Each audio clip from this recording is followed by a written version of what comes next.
Coming up on Mountain News this morning, a serious case of child abuse is getting conflicting reports from the mother and daughter.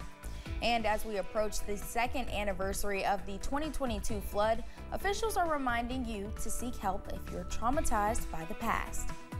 Dedicated to Eastern and Southern Kentucky, this is WYMT Mountain News This Morning. Good morning, I'm Madison Carmouche. We're just past 5:30 this morning. Let's send it over to meteorologist Tim Drawbridge for a look at your forecast. And a look that's pretty much the same as what we had yesterday. Hi everyone, a good Wednesday to you. 70 degrees outside our door here at WYMT, and the visibility does run low in spots across eastern and southern Kentucky this morning. Pikeville, the visibility just over a mile, same deal at Grundy. Temperature-wise, yeah, it's feeling humid, and this is a typical start for this time of the year. The average low is about 67, and the pinpoint Doppler radar still showing a scattering of showers from portions of Pike County, crossing the state line south of Middlesboro. And again, this heavier rain near Big Barren south of Middlesboro will track south of Harlan, more toward Kyles Ford and Norton as we head toward the top of the hour. All right, the forecast for today, mostly cloudy, muggy. We'll look for scattered showers and a few thunder showers, and a forecast high this afternoon in Hazard approaching 80. More about the 7-day forecast. There is a brighter horizon. When? We'll let you know in just a few moments. Madison, back to you. All right, Tim, thank you. A jury has found former state lawmaker John Tilley not guilty of rape. The Lexington Herald Leader reports the jury acquitted him after 5 hours of deliberation. Tilley is a former Democratic representative. He was also a cabinet member under former Republican Governor Matt Bevin. A suspect in a recent Perry County triple shooting case is now facing a different charge. Emily Collins appeared along with Tristan Combs in district court for a preliminary hearing. Combs is accused of killing Anthony Crow, Stidham, and Braxton Marlowe and injuring David Sumner. Collins was charged with complicity to murder. But after further discussions and evidence presented in the courtroom, officials changed Collins' charge to facilitation. In Knoxville, Tennessee, one person is dead and another in custody following a stabbing at a church. According to our sister station WVLT, officers with Knoxville PD responded to the Cokesbury United Methodist Church at approximately 11:45 yesterday. A man had been stabbed, which later led officers to Kingston Pike and I-140, where another man was found dead. A Central Kentucky mother is accused of strangling her daughter, then forcing her to stay in a dog cage.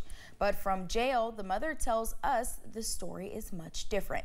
Sheila Mann is facing numerous charges, including criminal abuse and unlawful imprisonment. WYMT's Phil Pendleton has more on the allegations and what police are saying. Social services began investigating accusations of abuse at this home on Norwood Drive in Richmond, and then police got involved. Based upon the evidence and the statement from the victim, Miss Mann was charged with several criminal offenses to include strangulation, wanton endangerment, and in criminal abuse first degree. Police say Mann's 10-year-old daughter said she was strangled, was thrown to the floor. Her mother then sat on her back and tied her hands with twine.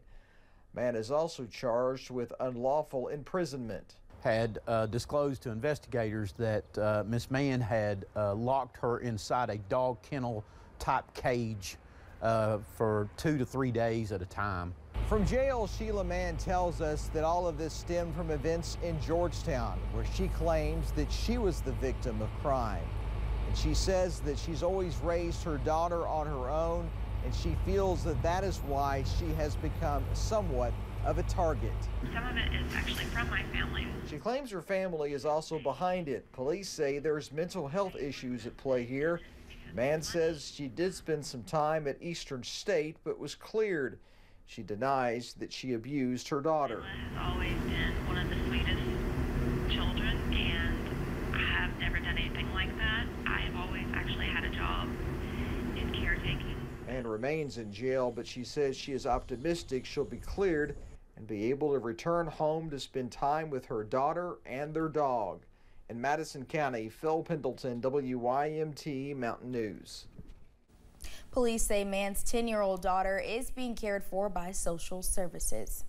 2 people are now behind bars after deputies say they were transporting drugs. The Wayne County Sheriff's Office says deputies pulled over Misty Rose and Justin Watts in the Wayne County part of Huntington. Investigators say they were able to determine that the 2 of them were transporting drugs and confiscated meth, heroin, and pills. Police in Laurel County are asking for help finding a suspect in connection with a theft. Here's a picture of the person they are looking for. According to the Laurel County Sheriff's Office, the theft happened at a business in the Lilly area on Monday. They are also looking for this vehicle. If you have any information about the case, contact the Sheriff's Office at 606-864-6600. More than 40 organizations have signed a letter opposing legislation to shield a proposed prison in eastern Kentucky from lawsuits. The letter discusses concerns about efforts by the House Commerce, Justice, and Science Subcommittee to manipulate and undermine federal laws as a means to build a prison in Letcher County. The groups have urged HAC Chairman Tom Cole and Ranking Member Rosa DeLauro to rescind the funds appropriated for the construction of FCI Letcher. According to the letter, it says both the Biden and Trump administration sought to defund the construction of FCI Letcher. Congressman Hal Rogers and other local leaders have pushed for this prison for many years, due to, in part, the many jobs it would create. This weekend will mark the 2nd anniversary of the devastating Eastern Kentucky flood. More than 40 people died back in July 2022. The American Psychiatric Association says that symptoms of extreme weather post-traumatic stress disorder could range from mild stress to intense anxiety and depression. Feeling down, feeling tired, sleeping more, maybe a shorter temper or shorter fuse. Those can be kind of telltale signs for someone that's experiencing some depression or just, stress from remembering what happened. ARH and other behavioral health officials are encouraging those struggling with the 2nd anniversary of the flood that it is okay to not be okay, and asking for help with mental health struggles is just another way to showcase Kentuckians' resilience. In central Kentucky, Jessamine County Schools is planning to crack down on students' cell phone usage when the new school year begins. They are introducing a new policy that will require students to place their phones in a cell phone pouch at the beginning of class. It is a stricter approach than the school's previous policy. Before, teachers used their own discretion to decide whether or not students could use their phones. Now the school will have a more uniform policy. Kentucky crews are in California helping put out a wildfire.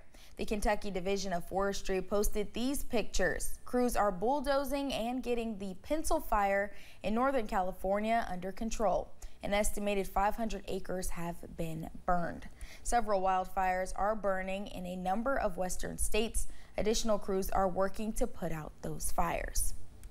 Attorney General Russell Coleman is urging the Supreme Court to immediately block the Biden-Harris administration's plan to shut down fossil fuel power plants. In May, Coleman joined the coalition to protect affordable and reliable energy from what he calls the Biden-Harris administration's green agenda. Here is what Coleman said in a statement, saying, quote, the Biden-Harris administration's extreme attack on Kentucky's affordable and reliable energy would force families to pay billions just to increase the chances that we sit in the dark. This isn't serious policy making, but another of Washington's ideological assaults on middle America. We're fighting all the way to the U.S. Supreme Court to protect Kentucky families and our Commonwealth's competitive edge. Here is what Senate President and Clay County native Robert Stivers had to say, quote, Kentucky coal helped build our nation. The Commonwealth has always been at the forefront of America's energy production. The Supreme Court has ruled against this type of regulatory overreach before, and we hope it will again to ensure affordable and reliable energy for Kentuckians. Last week's global software outage grounded thousands of flights Last week, some airlines are still feeling the effects of the outage, which is continuing to cause delays and cancellations at airports like the one in Lexington. Sherry Paul says she got stuck in her connecting city. She spent 17 hours in the Atlanta airport. 5 of those were spent standing in line at Delta's customer service desk. Eventually, her husband drove from Whitley County to pick her up. Because they were rebooking the flights, but it was just they were getting rebooked, delayed, and canceled. And I just didn't know when I was going to get on a flight, so I went ahead and just had him come and get me. Now Paul is left to wait for her luggage at Bluegrass Airport after it hitched a ride from Atlanta.